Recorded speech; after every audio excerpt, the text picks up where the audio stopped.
Warning: viewer discretion is advised.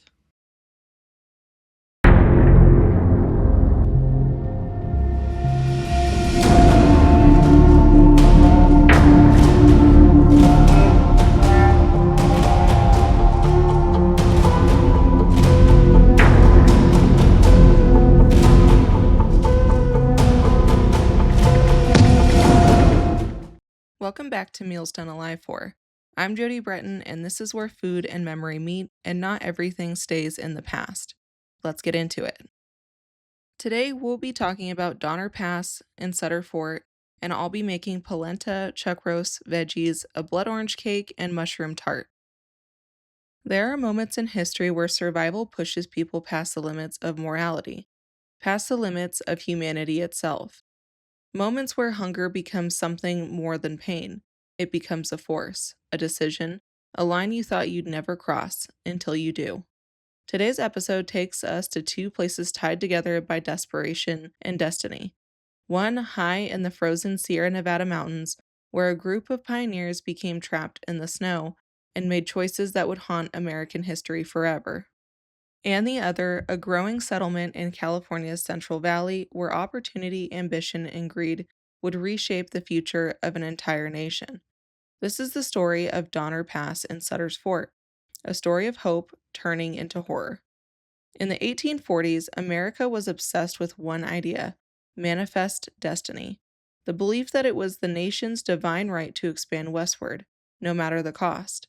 Thousands of families packed up everything they owned, leaving behind homes, stability, and sometimes common sense, all for a chance at a better life in California. The journey west wasn't just difficult, it was deadly. Wagon trains traveled for months across plains, deserts, and mountains. But the promise of land of opportunity kept people moving forward. And in 1846, one particular group would make a decision that would cost them everything. The group we now call the Donner Party wasn't originally one unified group. They were several families traveling together, including the Donner family and the Reed family.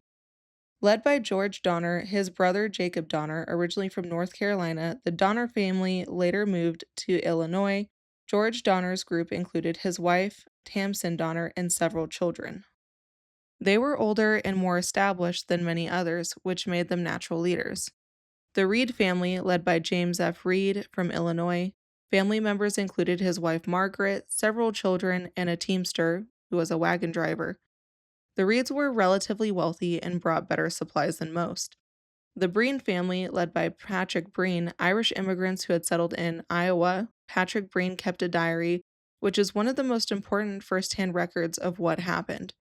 The Graves family, led by Franklin Ward Graves from Illinois, traveled with extended family members and hired helpers.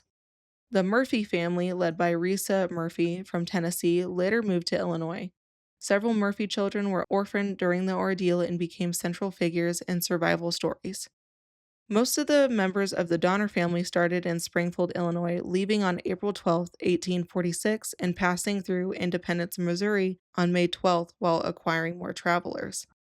6 weeks later, the group would arrive at Fort Laramie, which is now the southeastern part of Wyoming. These were major jumping-off points for several westward travelers along the California Trail. Many families had already moved once, from eastern states like Tennessee or North Carolina, before deciding to go even further west to Mexican California, which would soon become part of the U.S. At first, things were going relatively smoothly, but everything changed when they made one critical mistake. They decided to take a shortcut. It was called the Hastings Cutoff, a new untested route through Utah and the Sierra Nevada mountains, promoted by a man named Lansford Hastings, who had never actually completed the route himself.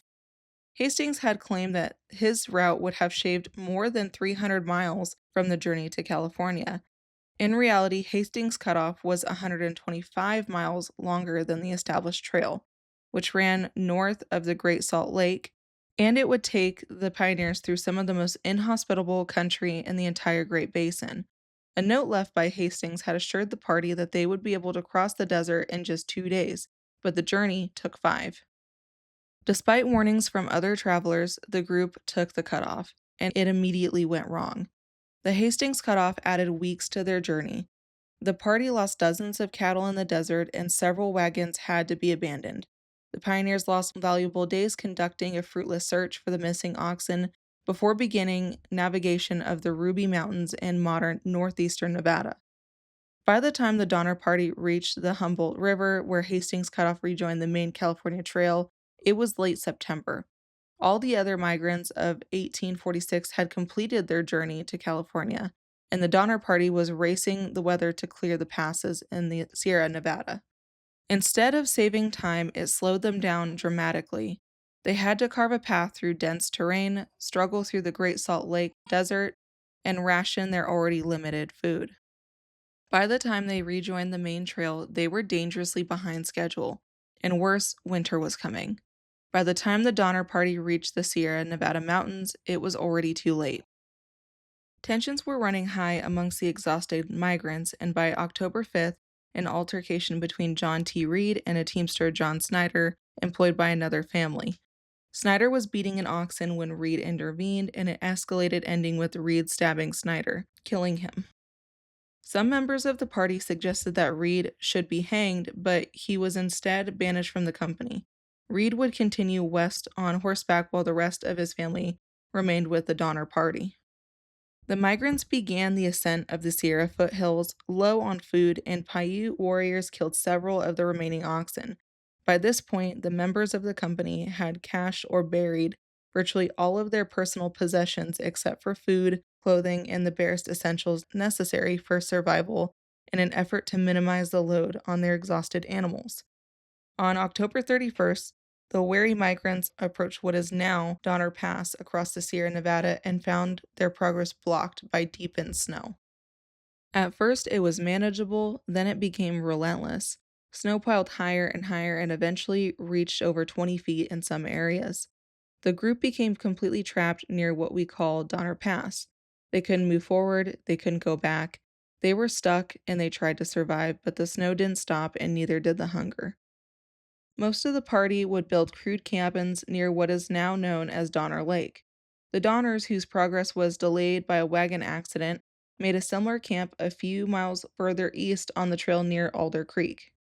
8 days of almost continuous snow followed, during which time many of the oxen, the chief reserve of food, wandered off and were lost.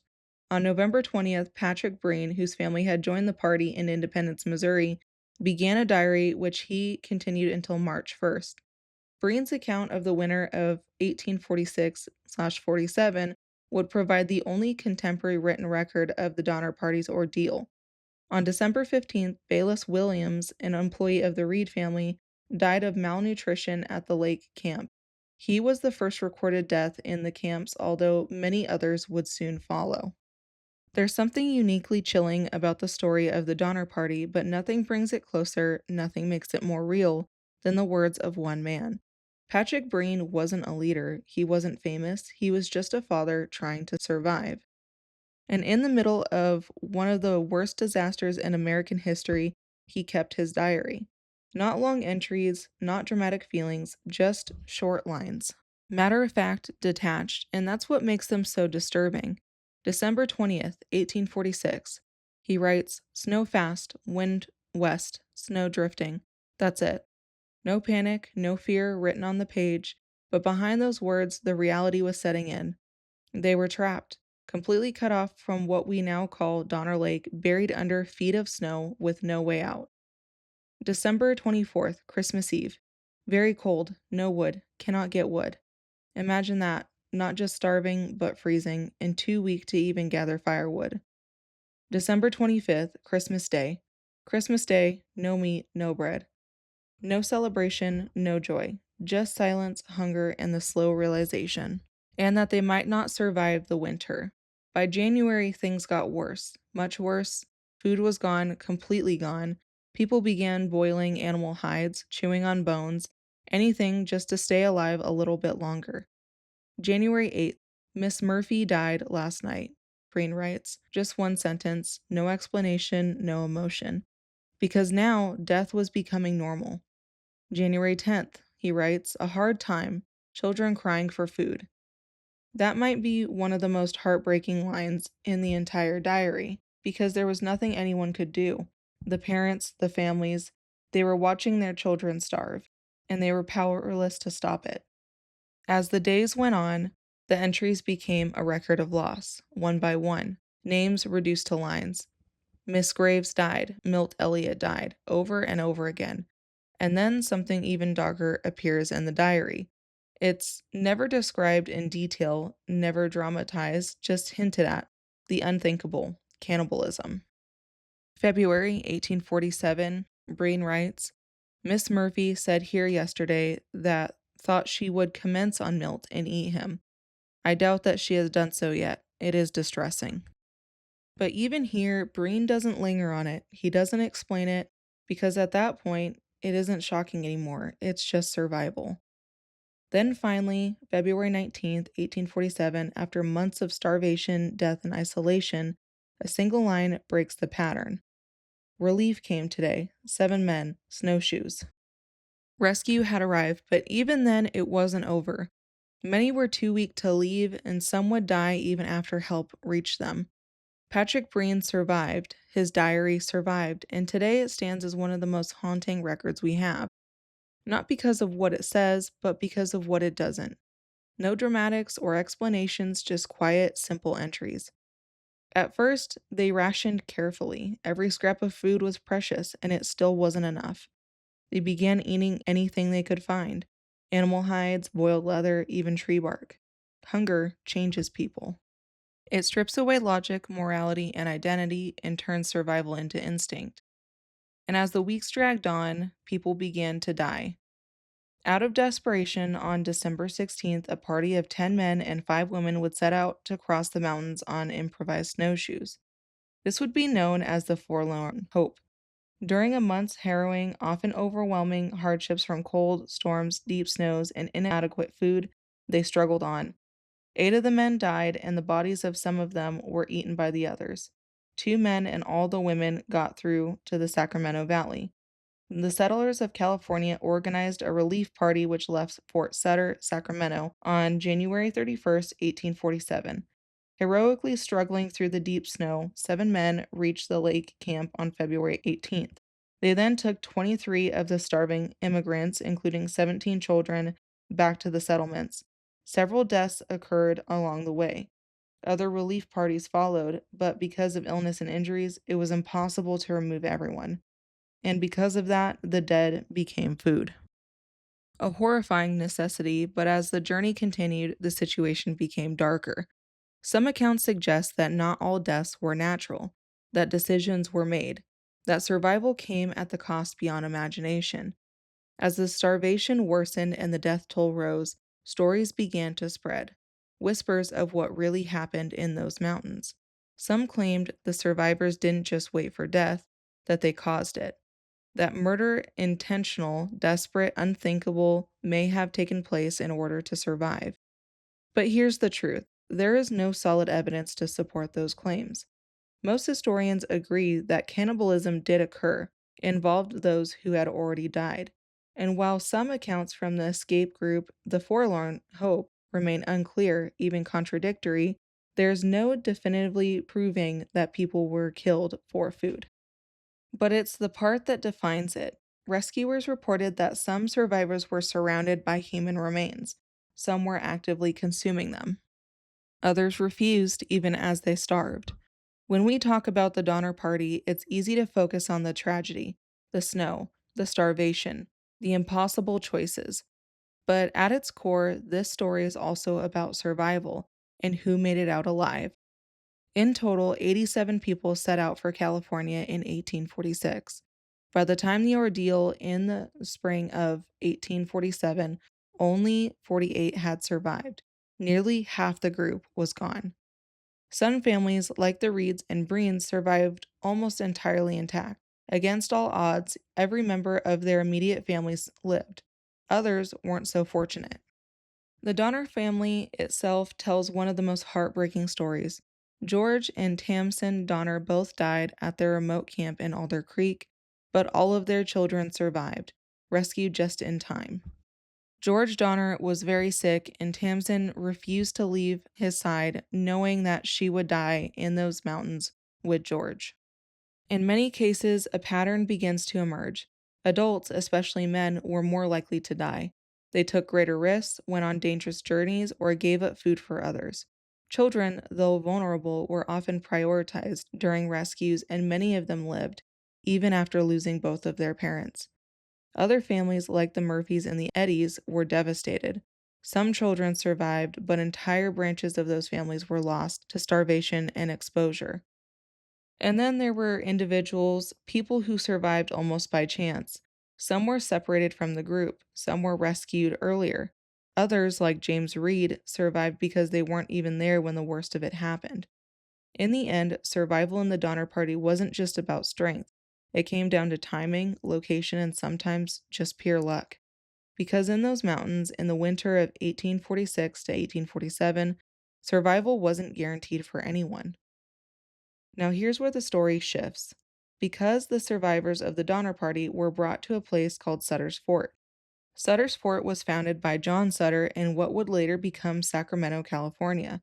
It was meant to be a place of opportunity, a hub for travelers, a new beginning, and for the survivors, it was exactly that, a place to recover, to heal, to try and move on. John Sutter was a Swiss immigrant born in 1803, originally named Johann August Sutter. Facing financial troubles and debt in Europe, he left his family behind in the 1830s and set out for a new life in North America. After a long and complicated journey across the continent, he arrived in Mexican California in 1839, where he granted a large tract of land. There, he found a settlement called the New Helvetia, New Switzerland, and built what would become known as Sutter's Fort. Sutter quickly became one of the most powerful men in the region, building an agricultural and trading empire that supported travelers and settlers moving west. But his success relied heavily on the labor of indigenous people, often under harsh and coercive conditions.